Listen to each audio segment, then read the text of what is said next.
Madame, Monsieur, bonsoir. Merci de nous prêter attention dans ce nouveau numéro de débat en politique. Et comme chaque mardi soir, nous revoilà pour vous proposer une nouvelle table ronde autour des principales questions qui animent la scène politique nationale. Et justement, l'une des questions qui caractérise la vie politique ces jours-ci est l'avènement de nouveaux partis à la faveur des dernières réformes adoptées par le Parlement, par ces deux chambres. Ce sont donc 17 formations représentant plusieurs courants politiques. Elles ont été autorisées à tenir leur congrès constitutif et c'est chose faite pour certains d'entre eux, notamment ceux que nous recevons ce soir sur notre plateau. Bien sûr, autour de ces nouveaux venus de la classe politique, en parlant bien sûr des formations, non pas des personnes, beaucoup de questions et d'interrogations. D'abord sur leur rôle, leur objectif, la nature de leur programme et surtout, quelle alternative propose-t-il à la société algérienne? Autant de questions auxquelles nous essaierons d'apporter des réponses avec nos invités ce soir. Il s'agit de ma droite à ma gauche de M. Amara Benyounès, secrétaire général du mouvement populaire algérien. Merci d'avoir accepté l'invitation de la télévision algérienne. Merci à vous et bonsoir tout le monde. Également avec nous, M. Boualem Drif du Front du Changement. Merci d'avoir accepté notre invitation. C'est moi, merci à vous et assalamu alaikum wa rahmatullahi wa barakatuh. Et également Mohamed Saïd, président du Parti pour la liberté et la justice, le PLJ. Merci et bonsoir tout le monde. Donc, pour entamer ce débat, je commence avec vous, M. Amara Benyounès. On va parler du but d'élargir le champ politique. Alors, les avis sont partagés. Certains y voient un bon signe de démocratie car il s'agit de multipartisme. D'autres estiment que créer de nouveaux partis ne changera en rien la nature de la classe politique algérienne. Vous savez, c'est un très vieux débat en Algérie. On l'a eu déjà s'agissant de la presse écrite à l'époque. Rappelez-vous, ils nous disaient à quoi ça va servir d'avoir 10, 15, 20 journaux. Aujourd'hui, nous avons 70 journaux. Chacun de nous, le matin, se lève, achète le journal qu'il veut. Pour ce qui est des partis politiques, il faut dire un certain nombre de choses importantes. Il n'y a jamais trop de démocratie dans un pays. Il n'y a jamais trop de pluralisme dans un pays. Il n'y a jamais trop de partis dans un pays. Ce qui tue un pays, c'est le parti unique. C'est l'absence de parti, c'est l'absence de démocratie, c'est l'absence de pluralisme qui tue un pays. Et nous voyons malheureusement que le pouvoir en place ne veuille pas créer de nouveaux partis politiques, à la limite ça peut se comprendre. Mais que nous voyons des partis dits de l'opposition et qui sont de fortiori en plus de la mouvance démocratique, qui tiennent ce genre de langage, disent que ça ne sert à rien de nouveaux partis politiques, je pense que seul le peuple algérien est habilité à dire le 10 mai prochain qui c'est qui va le représenter à l'Assemblée nationale. Ce n'est pas au pouvoir public et encore moins à un certain nombre de partis politiques qui vont être nos compétiteurs durant cette phase préélectorale qui vont dire est-ce qu'il faut pas de partis politiques en plus. C'est vraiment dramatique que dans ce pays, après ce qu'on a vécu, on arrive encore à discuter de la nécessité ou pas d'avoir des partis politiques, de la nécessité ou pas d'aller vers plus de démocratie. Moi, je ne connais pas un pays qui avance en démocratie. De toute façon, nous avons tout essayé dans ce pays sauf l'essentiel. Il faut qu'on essaie la démocratie. Et si on a la démocratie, je pense que le peuple algérien est assez mûr pour trancher en toute connaissance le 10 mai prochain. Et pour tous les autres, mais vous savez, je l'ai toujours dit, il y a beaucoup de partis politiques algériens en fait, qui ont dans leur tête la mentalité de parti unique. Ils n'arrivent pas, malgré les 23 années de multipartisme, à se départir de cette idée. Il faut sortir de la mentalité de parti unique, parce que le parti unique, ce n'est pas uniquement une entité qui existe, c'est surtout la mentalité. Et on n'arrive pas, malheureusement, pour un certain nombre de responsables politiques, à se départir de cette manie de considérer qu'une fois qu'ils rentrent, ils ferment les portes derrière eux. D'ailleurs, nous avons vu les blocages qui nous ont été faits. Les blocages par le pouvoir, à la limite, c'est compréhensible, mais les blocages par un certain nombre de partis politiques au sein de l'Assemblée nationale qui ne sont pas allés vite pour l'agrément des partis politiques. D'ailleurs, ça nous pose un problème, nous, notamment ces 3 nouveaux politiques sur la scène nationale. Nous avons un problème, nous n'avons pas encore déposé notre dossier au ministère de l'Intérieur. D'ailleurs, nous, le MPA, nous allons le déposer demain. Il y a un délai d'attente pour avoir l'agrément. Ce délai d'attente ne va pas nous permettre d'aller au niveau des wilayas pour retirer les dossiers de candidature. Donc ça nous freine. Il faut leur reconnaître une chose, ils ont tout fait pour nous freiner. Mais je le dis, je le répète, en tout cas en ce qui concerne le MPA, nous sommes décidés à rentrer dans cette campagne électorale en force et nous allons nous battre le 10 mai. Et seul le peuple algérien décidera le 10 mai au soir qui va le représenter à l'Assemblée nationale et qui va rentrer chez lui. Donc, Monsieur Boualem Darif, on a entendu Monsieur Ammar Ben Younes, il a conditionné la bonne santé de la démocratie en Algérie par la multiplication de partis. Est-ce que c'est l'avis de votre formation? Déjà, le mot-clé, c'est la liberté. Donc je pense que cette notion de liberté, si des gens ont envie de faire un parti, normalement ils sont libres et le droit doit leur permettre à ce qu'ils se constituent en parti. Et la démocratie a besoin. Vous savez, la période passée sur le plan politique, elle a été figée. Il y avait absence de débat. Je pense que ces nouveaux partis vont ramener un plus. Ils vont ramener un plus, ils vont essayer, bien sûr, parce que le jeu a été cloîtré, fermé par un certain nombre de partis. Donc là maintenant, avec ces nouveaux partis, le débat sera relancé.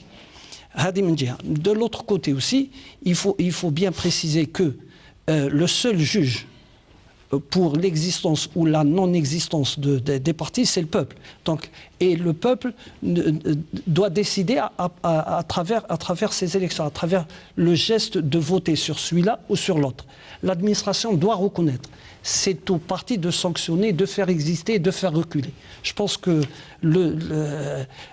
comme a dit notre frère Ammar Ben Younes, les partis du Parlement ont tout fait pour ralentir les agréments, ont tout fait pour ralentir les nouveaux partis, ont tout fait pour que les échéances électorales soient bousculées par rapport à ces nouveaux partis. Pour que, encore une fois, c'est une manière de détourner la voix du citoyen. C'est-à-dire de ne pas laisser le temps aux nouveaux partis de bien s'exprimer, de bien se faire connaître, de bien expliquer leur programme afin qu'ils puissent quand même atteindre le citoyen et le convaincre pour qu'il aille voter pour. Doit-on comprendre que l'objectif de ces partis est beaucoup plus les législatives de 2012 que de s'inscrire un peu dans la durée pour enrichir le débat dont vous parlez à l'instant? Non, bien au contraire, bien au contraire. Les nouveaux partis qui existent, du moins pour ce qui est du front du changement, si nous existons, c'est parce que nous croyons que l'Algérie a besoin de changer. On est dans un printemps arabe qui appelle au changement. C'est vrai que pour certains, peut-être qu'on n'est pas, on n'a pas les mêmes conditions, mais sur le plan des causes qui ont fait le printemps arabe existe en Algérie. Peut-être qu'on sera l'exception dans la manière de régler ces problèmes. C'est pour ça que ces nouveaux partis sont là. Notre manière de régler ces problèmes, c'est d'aller vers des élections honnêtes, propres, etc. Donc ce n'est pas le but d'aller vers le Parlement, le but c'est de faire participer, d'ouvrir le débat, de ramener les gens à mieux participer, de ramener la société à mieux voir l'avenir politique en Algérie. Il y a une véritable crise politique actuellement. Cette crise ne peut se régler. Écoutez, ce matin, j'ai lu sur le journal un père de famille qui essaye de se suicider à Annaba en plein public. Il a essayé de se faire exploser par une butane. Vous pensez qu'il n'y a pas eu suffisamment de morts, il n'y a pas eu suffisamment de suicides, il n'y a pas eu suffisamment d'émolations en Algérie? Cela est un autre débat, nous y reviendrons tout à l'heure, mais on va rester un peu dans l'objectif d'enrichir un peu le champ politique. Mohamed Saïd, on a parlé, M. Darif a parlé d'un des objectifs de cet élargissement, de cet enrichissement du champ politique et de relancer le débat politique en Algérie. Est-ce, entre autres, un des objectifs de votre formation? Bien sûr, j'adhère totalement à ce qui vient d'être dit autour de cette table et j'ajoute que l'ouverture de la scène politique n'est pas un don du pouvoir. Il est imposé par le niveau de développement de la société, par le niveau de développement de la conscience politique de la société. Donc, elle répond à un besoin. Et j'aurais souhaité que cette ouverture soit faite bien avant ce jour, bien avant d'avoir été contraint par un environnement régional. On aurait gagné beaucoup de choses. Et d'ailleurs, qu'est-ce qui s'est passé depuis 1999? Depuis la fermeture de la scène politique, on a vu un rendement de plus en plus médiocre de la classe politique et notamment des partis politiques. Aujourd'hui, l'ouverture de la scène politique, si réellement il y a une volonté politique sincère de permettre à ces partis de jouer pleinement leur rôle, sans qu'il y ait de contraintes ou d'embûches. On n'en sait pas. Nous faisons les premiers pas. Et encore, nous n'avons pas encore notre agrément. Donc, et ça tarde à venir. Ce retard mis dans l'octroi de l'agrément, dans l'accord de l'agrément, me fait peur. Me fait peur parce que chaque jour qui passe, d'abord il y a eu un retard au niveau, du vote de ces lois, cette loi organique sur les partis politiques au niveau de la l'APN. Ça a été classé dans l'ordre du jour à la fin, alors qu'il y avait une urgence, alors que tout le monde sait qu'il faut du temps pour que les partis se préparent. Bon, il y a autour de cette table des partis qui ont déjà existé sans texte, donc ils sont présents sur le terrain.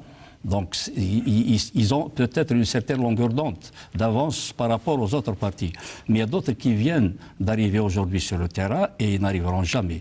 Donc c'est un plus qu'on va tester sur le terrain.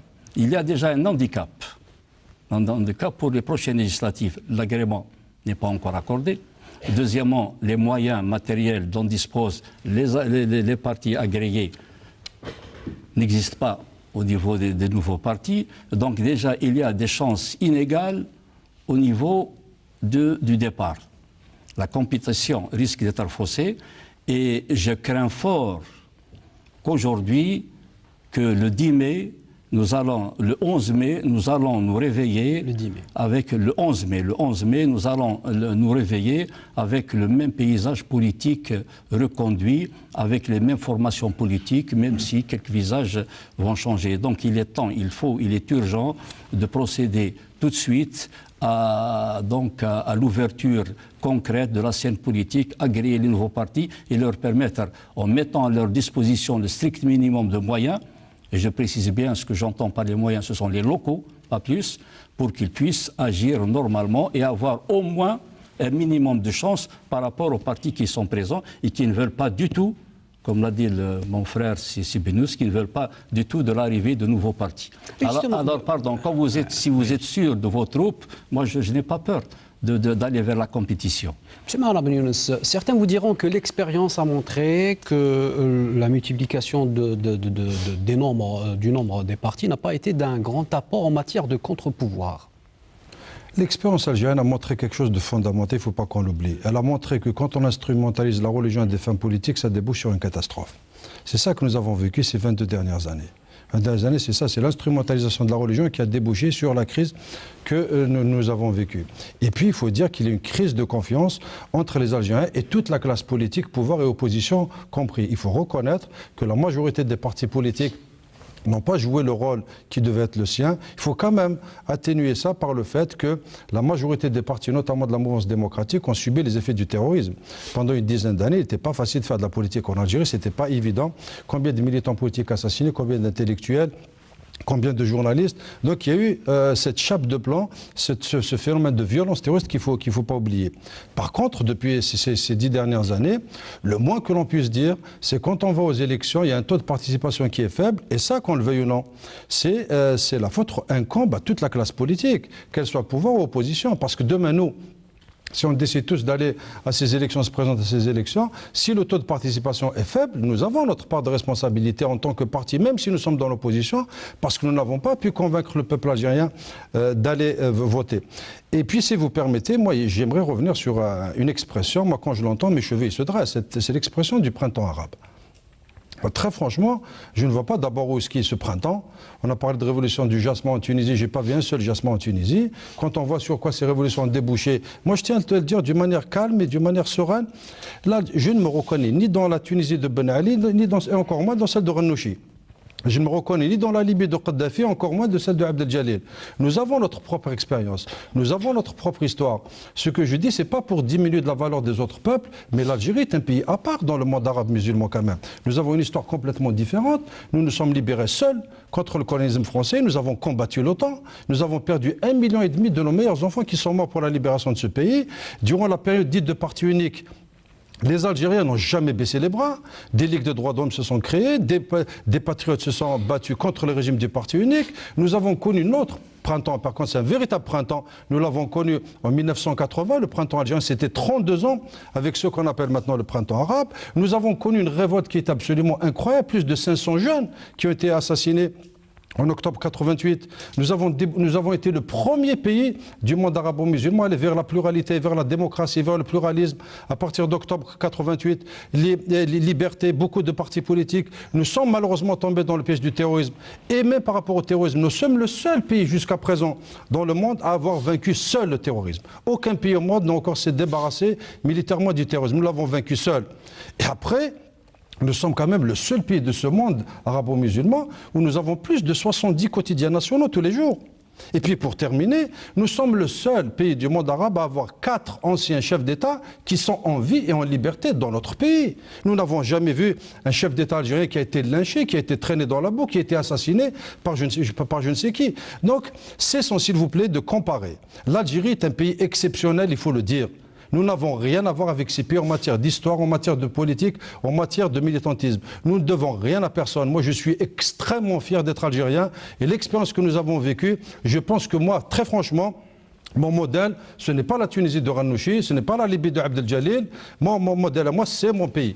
Et ce pays-là, nous sommes interpellés en tant que notamment les jeunes générations à construire ce pays, à être à la hauteur des sacrifices qu'ont consentis les anciens pour libérer et construire ce pays. Monsieur Darif, une des questions qui revient fréquemment ces derniers jours, c'est que certains partis politiques nouveaux essaient un peu de copier ce qui se passe ailleurs. Premièrement, permettez-moi de rebondir. Je partage avec M. Amar Ben Younes le fait de dire que je suis fier de mon pays, je suis algérien et il n'y a pas de doute sur cela. Mais dire que l'Algérie est une exception, les Égyptiens l'ont dit, les Tunisiens aussi disaient que jamais ça n'arrivera en Tunisie et tout le monde pensait que les choses se passeraient tranquillement et les pouvoirs sous forme de dictature bien éparpillés dans les pays arabes se disaient bah, on est tranquille pour un certain temps. Même certains d'entre eux essayaient même de replacer leurs enfants. Là en Algérie, bon, peut-être que c'est un peu différent, peut-être pas, mais les problèmes de fond. C'est un peu différent. On se réfère généralement à octobre 88. Pardon, les problèmes de fond sont là. Après 88, tout le monde sait que c'est vrai qu'on est rentré en pleine crise et puis le même discours était là. C'est un discours qui a fini, qui a été suffisamment consommé.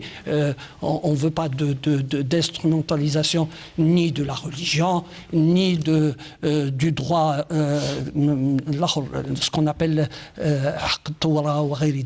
donc la légitimité révolutionnaire. Exactement, la légitimité révolutionnaire. Il est temps de rendre le peuple souverain. Et il ne peut être souverain que par le biais des élections honnêtes et transparentes. Et il faut dire une autre chose aussi, que tout ce qui a été fait depuis le temps, depuis 88, ça a été que des changements de façade, ça a été que des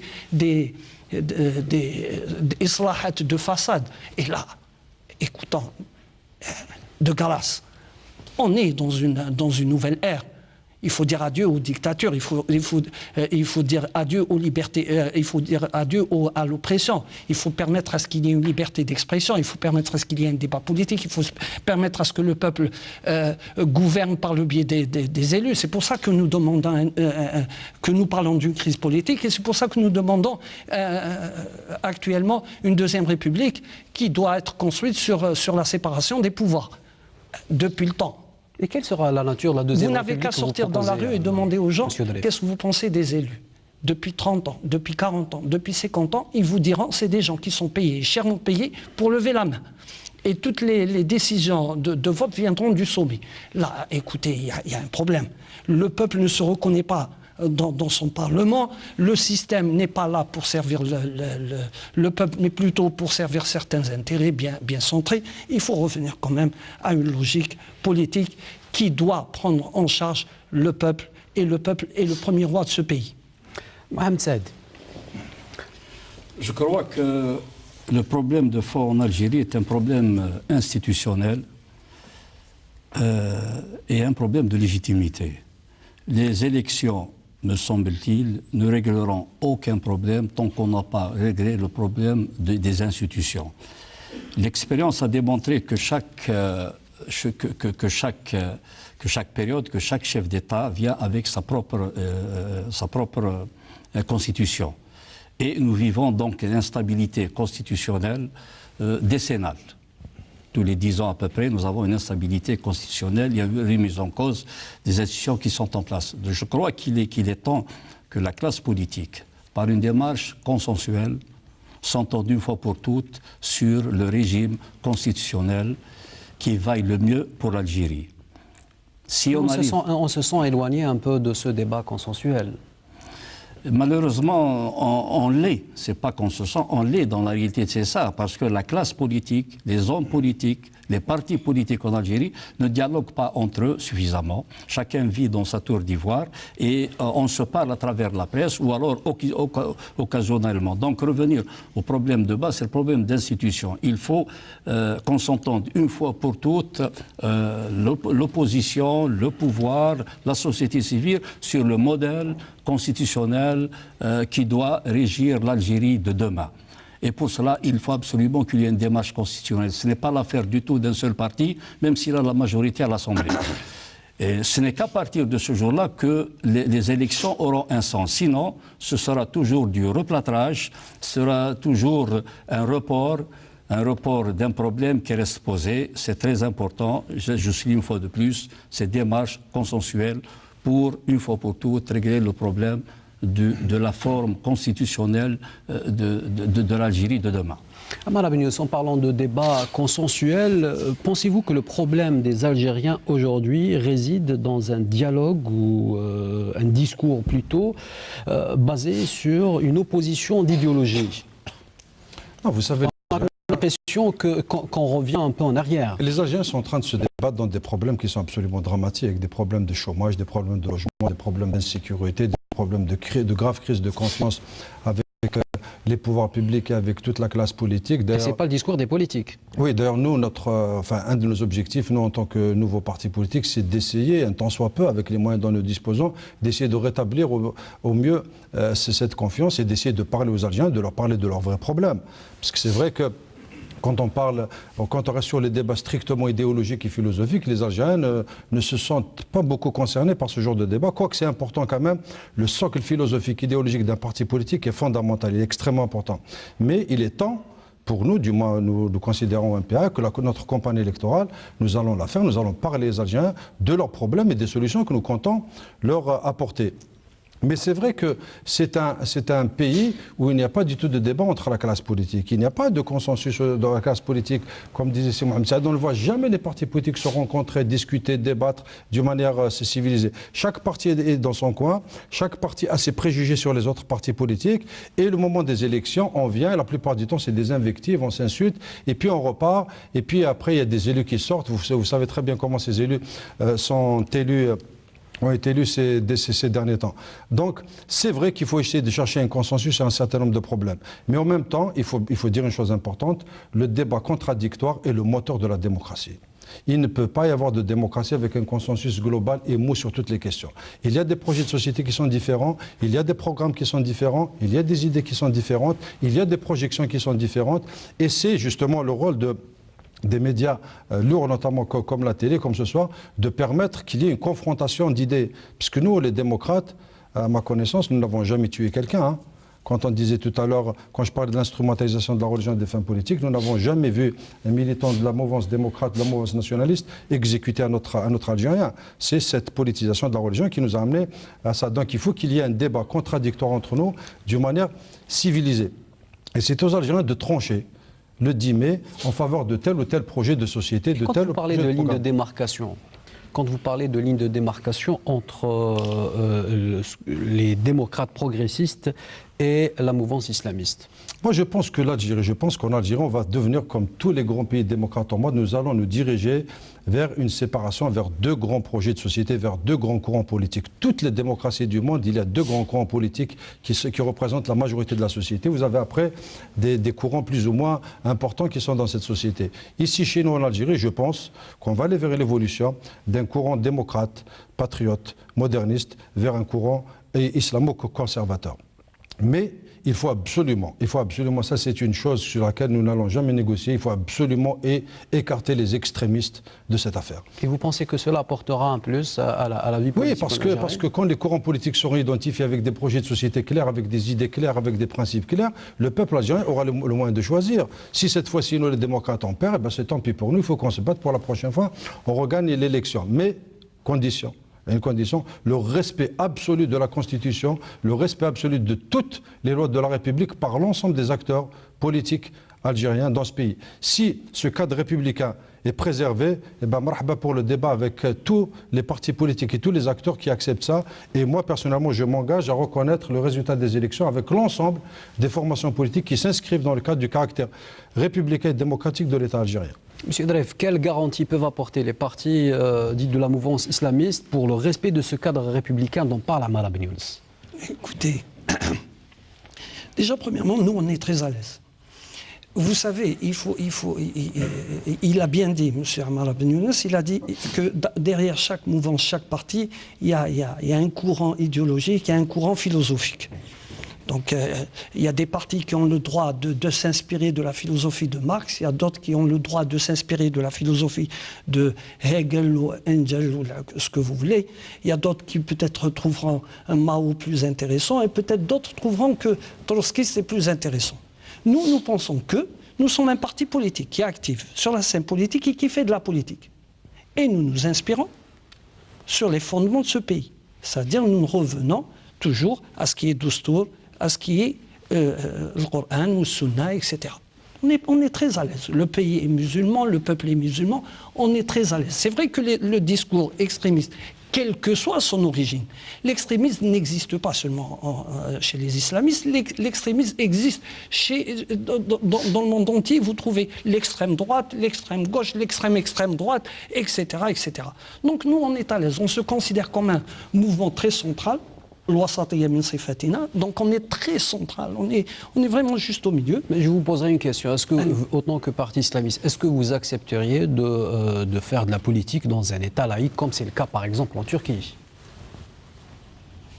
La question ne se pose pas pour l'Algérie. C'est un pays musulman qui a été déterminé par le Doustour. L'islam d'une doula. Je pose une question. Non, je vous dis. Et puis, sérieusement, vous voulez à tout prix nous imposer l'histoire de d'autres pays, d'autres nations. La laïcité, elle a sa propre histoire en Occident. Elle a ses événements. Il y a Henri VIII, il y a la République française. Et puis la laïcité arrive parce qu'il y avait l'hégémonie des rois qui était sous la tutelle de l'Église. Nous n'avons pas de clergé. Non, ce qui est bien, c'est de voir un parti islamiste qui arrive à transcender un peu les idées idéologiques pour aller vers des choses concrètes. Nous n'avons pas de clergé. Nous n'avons pas de clergé. Dans l'islam, il est très simple de vivre sa vie communautaire républicaine le plus normalement sous le légit du chapeau de l'islam. Il n'y a pas de problème. Parce que sur le plan politique, c'est un débat. C'est l'ijtihad en arabe. C'est un débat, c'est un effort humain. Donc personne ne détient la vérité. Nous-mêmes, nous nous considérons comme un parti politique islamique. Ça veut dire quoi? Dans ce sens-là, demain, les gens peuvent ne pas voter pour nous. Et ils auront tout le droit si notre programme ne leur plaît pas. Parce que nous allons... c'est pas une question de... Nous ne représentons pas l'islam. Nous représentons un effort politique émanant des principes de l'islam. C'est un effort simple, humain. D'autres ont choisi Marx. Ils ont le droit. On ne peut pas leur interdire en Algérie, on est libre. Je ne vois pas pourquoi interdire ou dire ou discuter ou Juste un point. Juste un point, c'est cet amalgame qui est dangereux, c'est-à-dire où on est musulman, où on est marxiste. Je pense qu'il faut dire des choses très clairement. Le peuple algérien est un peuple musulman. Nous n'avons pas de problème d'islam. Nous sommes tous des musulmans. Personne ne doit donner des leçons d'islam à un autre musulman. Nous avons vécu cette tragédie où l'islam nous a été importé d'Arabie Saoudite, où l'islam nous a été importé d'Afghanistan. C'est cet islam-là qui nous a fait du mal. C'est le wahhabisme qui a fait du mal, qui a tué des centaines de milliers d'Algériens. Il faut que cela cesse. Il faut arrêter de manipuler la religion à chaque fois dans un débat politique. Je l'ai dit, je le redis, je ne suis pas un imam, je suis un responsable politique. Je suis venu pour débattre des problèmes des Algériens, des problèmes politiques, économiques, culturels des Algériens. Si Je le dis, je le répète, si les Algériens, ils le font d'ailleurs quotidiennement, ils ont besoin de conseils religieux, ils s'adressent à leur imam de quartier. Nous avons 17 000 mosquées en Algérie. Je ne pense pas que nous soyons ici dans une mosquée. Et nous, en tout cas, moi, je ne suis pas un imam. Je n'ai pas la compétence pour parler de religion. Nous devons parler des problèmes sérieux qui touchent les Algériens. Quant à l'islam, l'islam est protégé en Algérie. Vous savez la différence qu'il y a entre un musulman et un islamiste? Un musulman, c'est quelqu'un qui sait que Dieu le protège. Un islamiste, c'est quelqu'un qui a la prétention de protéger Dieu. Et tout le problème est là. Moi, je suis musulman, je suis tranquille avec ma religion, je suis comme le peuple algérien, je le vis dans la sérénité, dans le calme et dans la tolérance. Nous n'avons pas de problème de religion dans ce pays. Il faut arrêter d'en faire encore un problème.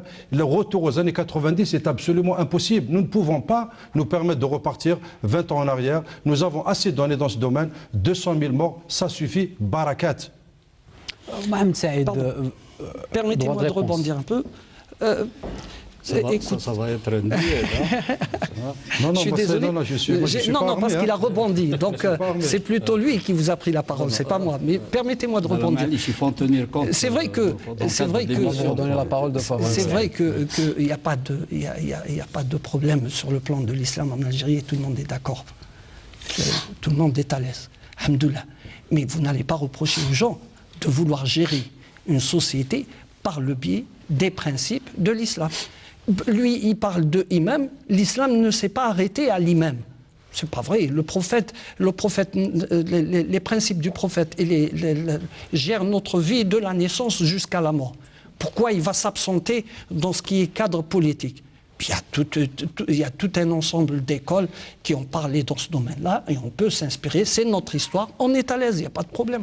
Mohamed Saïd, on vous a posé la question à maintes reprises. Dans quel répertoire peut-on classer le PLJ?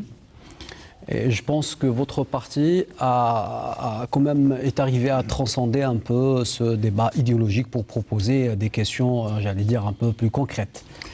Plus concrète, c'est exact, parce que moi j'évite de tomber dans ce débat d'islamistes, démocrates.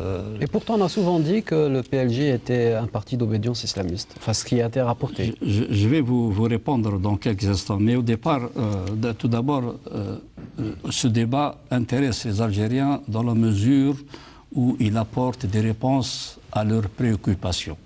Et je dois vous rappeler qu'il y a quelques semaines, la presse nationale a publié un sondage qui a été fait par une institution étrangère et la question suivante a été posée aux personnes qui ont fait l'objet de ce sondage: quels sont les défis majeurs de l'Algérie?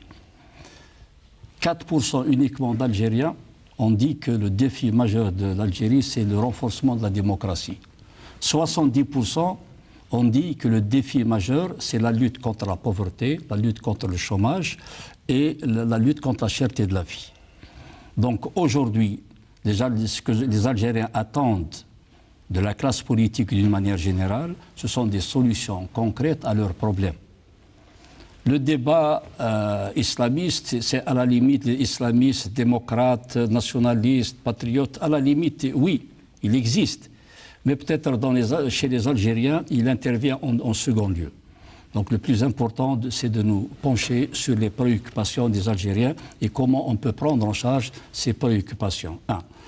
Deuxièmement, moi je vais peut-être revenir sur le terme de consensus, il est très important pour moi. Parce que l'expérience a démontré, et donc vous allez trouver la réponse à votre question, l'expérience a démontré que depuis 1962 jusqu'à ce jour, plusieurs courants politiques, en quelque sorte, forces politiques, ont gouverné l'Algérie, dans le cadre du même système. Il y a d'abord la première période, 62-88, c'était le FLN, c'était le parti unique. Le FLN qui a exclu toutes les autres tendances politiques. Donc, il a monopolisé le pouvoir et nous avons vu le résultat en 88. Le FLN quitte en quelque sorte la scène politique, en quelque sorte. Il reste au pouvoir, mais il recule en seconde position. Il y a une nouvelle force qui arrive, celle des islamistes. Ils arrivent avec les mêmes erreurs. La volonté de monopoliser le pouvoir, et on a vu ce qui s'est passé, l'arrêt du processus électoral, l'état d'urgence, un conflit civil qui continue, hélas, de faire des victimes jusqu'à ce jour.